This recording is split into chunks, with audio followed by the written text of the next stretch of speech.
Please don't skip the video को full watch करें। Class 4 का। Hello everyone, welcome to my channel Deepti Deepam world. तो चलिए हम आज करने जा रहे हैं हिंदी बीना, जो कि क्लास 4 का है, कक्षा 4 के लिए।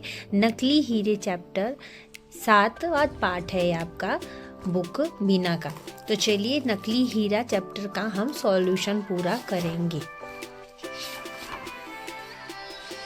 सबसे पहले हम करेंगे इसमें जो टफ वर्ड्स हैं, यानी कि श्रुत लेख।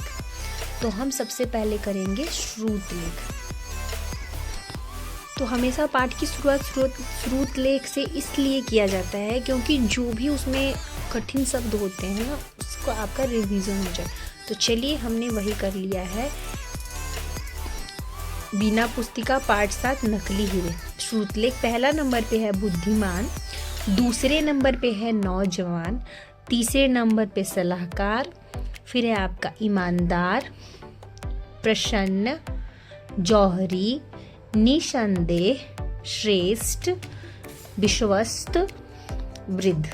तो ये आपके 10 जो थे कठिन शब्द हमने उस पाठ में से चुनकर इधर दे दिया। ये सारे वर्ड्स की आप रिवीजन करके इसे एक बार देखे बगैर, एक बार रिवीजन करें, फिर बगैर देखे लिखे कितनी मिस्टेक्स हो रही, फिर उसे सुधारें। इस तरह से आपके जो ये क्लियर हो जाएंगे। चलिए तो हम आगे बढ़ते हैं अब हम इसके लिखेंगे शब्दों के अर्थ। बुद्धिमान का मतलब क्या होता है? बुद्धिमान का मतलब होता है समझदार। ठीक है, तो लिख लीजिए। अब हम इसका शब्दार्थ कर रहे हैं। ठीक है, क्या कर रहे हैं? शब्दों के हम अर्थ लिख रहे हैं। ठीक है, तो समझदार लिखते हैं। बुद्धिमान का मतलब क्या होता है? समझदार हो या फिर जो सही निर्णय ले सके। ठीक है, फिर होता है हमारा दूसरा प्रश्न है ईमानदार, नहीं नौजवान है, सॉरी। तो नौजवान का क्या होगा? नवयुवक। ठीक है, नवयुवक। ठीक है, ये हो गया आपका नौजवान का मीनिंग। अब यहाँ पे है सलाहकार। सलाहकार का क्या होता है? जो सलाह देता है या मशवरा देता है। लिख सकते हो आप, मशवरा दे या सलाह दे। मशवरा देने वाला या सलाह देने वाला। ईमानदार का क्या होगा? जो सच बोलता हो। जो तो सच बोलता हो, उसको सच्चाई बोल सकते, या फिर जो सही काम करता हो। जो सच या सही काम करे उसे कहते हैं ईमानदार। ठीक है, जो सच या सही काम करे। प्रसन्न का तो सिंपल है खुश रहना। ठीक है, आनंद रहना या खुश रहना। जौहरी, जो हीरे का बिजनेस करता है उसे जौहरी कहा जाता है। ठीक है, हीरे का व्यापारी लिख सकते हो आप।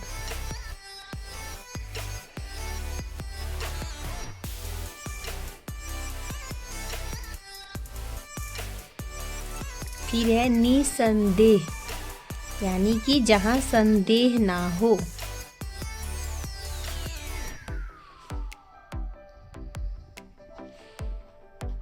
श्रेष्ठ का होता है बड़ा। विश्वस्त का होता है जिस पे विश्वास किया जा सके, जिस पर विश्वास किया जाए। वृद्ध, बूढ़ा व्यक्ति।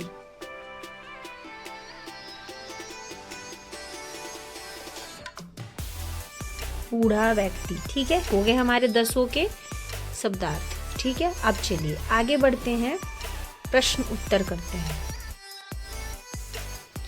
बातचीत के लिए चलिए। राजा ने अपने पुत्र का सलाहकार किसे और क्यों बनाया? ये रहा प्रश्न का उत्तर। बातचीत के लिए पहला नंबर, राजा ने नौजवान को अपना सलाहकार चुना क्योंकि वह बुद्धिमान, सत्यवादी और बातों की गहराई समझने वाला था। उसने राजा के प्रश्नों का सही उत्तर दिया। दूसरा प्रश्न, दरबारियों ने राजा के उपहार की जौहरी से तुरंत जांच करवाई। इससे उनके बारे में कौन कौन सी बातें पता चलती हैं? दूसरा प्रश्न, इससे पता चलता है कि दरबारी ईमानदार नहीं थे, वे राजा की बातों पर भरोसा नहीं करते थे। तीसरा प्रश्न, नवयुवक दरबारी राजा का प्रश्न सुनकर भी चुपचाप क्यों खड़ा था? क्योंकि उसे सच्चाई पता थी, पर वह डर के कारण बोलने की हिम्मत नहीं जुटा पाया। चौथा नंबर प्रश्न, चित्रकथा के अनुसार काननपुर का राजा बहुत बुद्धिमान था। क्या आप इस बात से सहमत हैं? आपको ऐसा क्यों लगता है? हाँ, मैं सहमत हूँ, क्योंकि वह राजा बुद्धिमान था। क्योंकि राजा ने दरबारियों की असलियत जानने के लिए बुद्धिमानी से परीक्षा ली और सही व्यक्ति को सलाहकार चुना। ठीक है, इसीलिए उसके बाद है, जब राजा ने अपने पुत्र के सलाहकार की घोषणा की तब सभी दरबारियों को कैसा लगा होगा? उन्होंने क्या क्या सोचा होगा? सभी दरबारी हैरान और शर्मिंदा हुए। वे सोच रहे होंगे कि उनकी चालाकी पकड़ ली गई और राजा ने योग्य व्यक्ति को पहचाना या फिर सलाहकार बनाया, ये भी लिख सकते हो। चलिए नीचे आते हैं, सोचिए और लिखिए। चित्रकथा के दिए गए अंश को ध्यान से देखिए। यहाँ पे जो चित्र दिया गया है इसमें जो अंश है उसे ध्यान से देखना है। हर दरबारी को राजा ने एक एक हीरा दिया। सब दरबारी प्रसन्न होकर चले गए, पर एक दरबारी चुपचाप एक कोने में खड़ा रहा। आपके उत्तर के लिए धन्यवाद। आप चुप क्यों हैं? आपका उत्तर क्या है? ठीक है, चित्र देख लिया गया। चलिए आगे बढ़ते हैं। चित्र देखने के बाद यहाँ देखिए क्या है। इस अंश के बारे में अपने समूह में चर्चा कीजिए। अब नीचे दिए गए प्रश्नों के सभी उत्तर लेखन पुस्तिका में लिखें। यानी कि हमने जो चित्र देखा उसके बारे में थोड़ा चर्चा करना है। उसके बाद हमें जो प्रश्न नीचे दिए गए हैं पॉइंट करके इसके आंसर्स हमें लिखने हैं। ठीक है, समझ में आ गया? अब चलिए आंसर्स को करते हैं। सोचिए और लिखिए का आंसर पहला है, चित्रकथा के इस अंश में कुल कितने चित्रखंड हैं?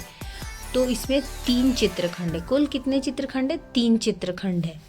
कैसे देख सकते हो आप?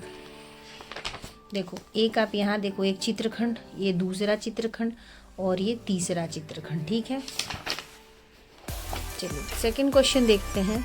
यहाँ मुख्य पात्र कौन कौन है?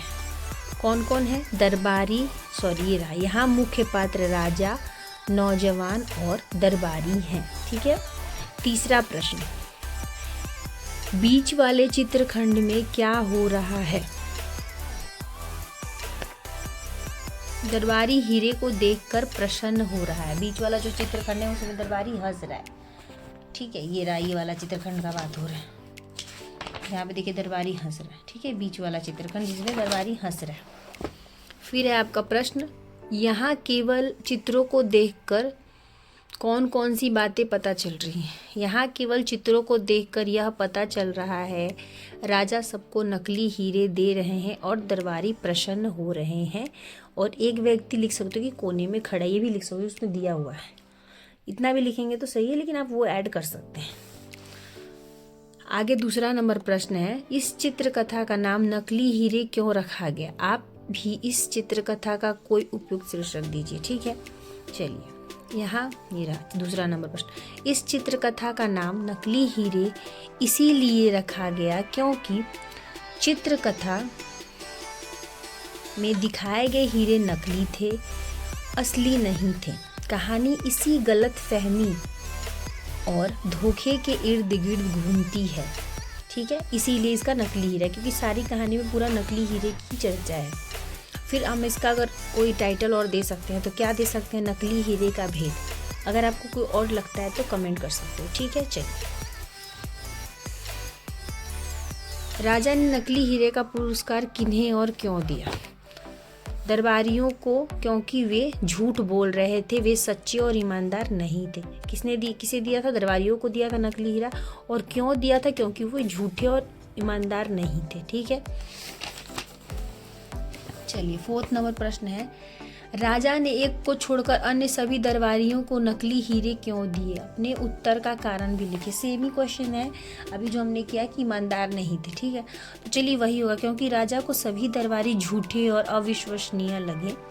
नौजवान उन्हें सच्चा ईमानदार लगा, इसीलिए राजा ने एक को छोड़कर सभी को नकली हीरे दिए। कारण स्पष्ट है कि जो नौजवान था वो ईमानदार था। हमारी अगर भाषा में यहाँ पे पूछ रहा है कि अब कारण बताओ, तो आप ये बता सकते हो। ठीक है, तो चलिए ये हो गया। इसके बाद देखिए आगे क्या दिया हुआ है, शब्दों से मित्रता। नीचे दिए गए शब्दों को उनके उपयुक्त अर्थों के साथ रेखाएं खींचकर मिलाएं। पहला वृद्ध का बूढ़ा, जो कि हम अभी शब्दों के अर्थ कर रहे थे वही चीज़, लेकिन यहाँ पे मिलाना है। निसंदेह, संदेह न होना, बुद्धिमान, सर्वोत्तम, श्रेष्ठ, विवेकवान, ठहरना, रुकना। ठीक है, चलिए यहाँ पे टिक आउट है। इन प्रश्नों के सबसे उपयुक्त उत्तर पर सूरज चित्र बनाइए। नवयुवक दरबारी का उत्तर सुनकर राजा क्या हुए? प्रसन्न हो गए। प्रसन्न, भयभीत, प्रश्न, इसलिए यहाँ पे सूरज का चित्र बन गया। सबसे अलग उत्तर देने वाले दरबारी के लिए निम्नलिखित में से कौन सा वाक्य सही है? वह एक विनम्र नवयुवक था। यहाँ सूर्य भगवान का चित्र बन गया। ठीक है, चलिए यही बोला गया था कि सूर्य का चित्र बनाना है। ठीक है, इसी के साथ हम इस चैप्टर को एंड करते हैं। बाकी सब ये टिक आउट वगैरह है, इम्पोर्टेंट चीज़ तो हमने कर लिया। ठीक है, मिलेंगे फिर नए वीडियो के साथ, नए पार्ट के साथ। तब तक के लिए खुश रहिए, मुस्कुराते रहिए, चैनल को सब्सक्राइब करिए, कमेंट करिए और खुश रहिए और अच्छे से पढ़ाई करिए। ठीक है, मिलते हैं नेक्स्ट वीडियो में, तब तक के लिए bye bye and thank you for watching my video.